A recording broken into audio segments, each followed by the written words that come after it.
This will end in blood, DeWitt. Then again, it always does with you, doesn't it? It always ends in blood.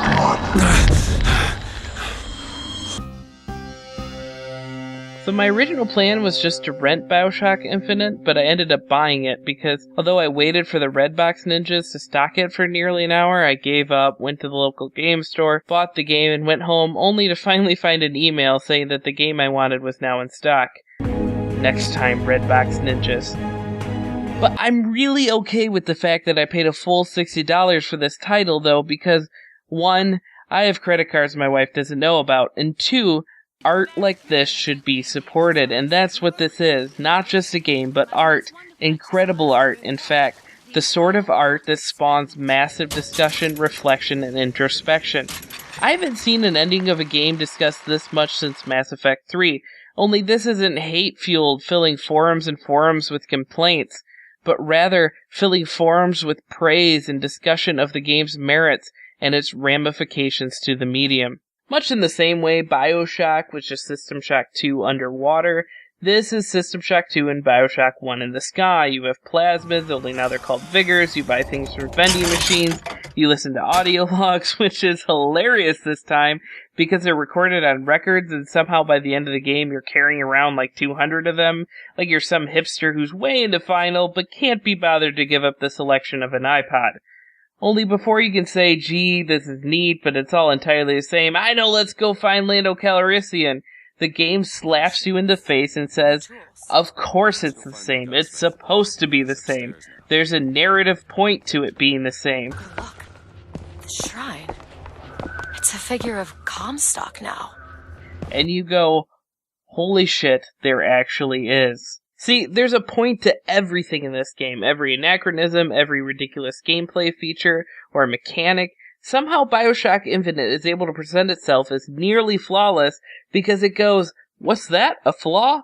Let me go get this narrative paint. This sounds like this shouldn't work, but it does in spades because Infinite is one of the best narrative experiences I've ever had in any medium, let alone video games.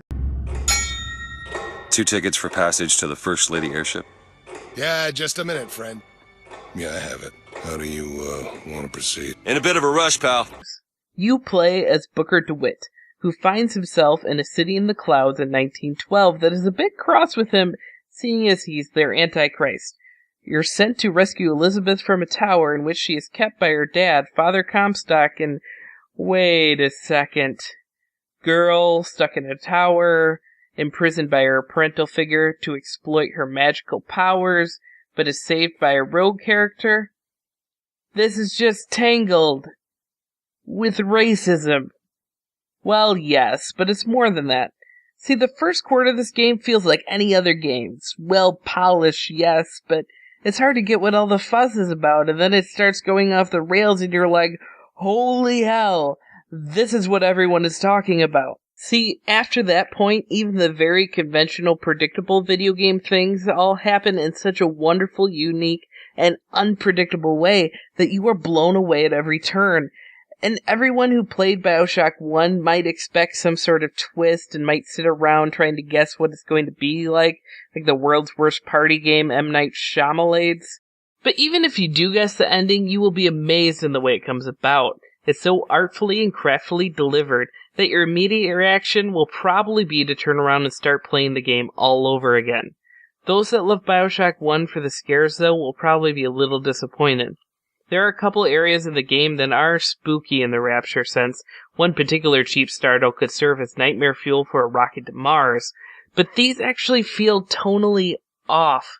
I imagine these were some of the first sections built 5 years ago, just shortly after they finished the first Bioshock, when they weren't really sure what they were doing yet, because the rest of the game is big and open, and invites players just to absorb and gather in the incredibly well-built world.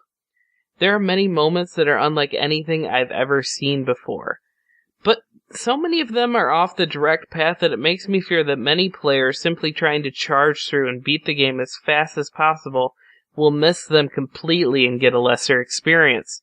This is a game you need to go out and play now, but you need to play it slowly.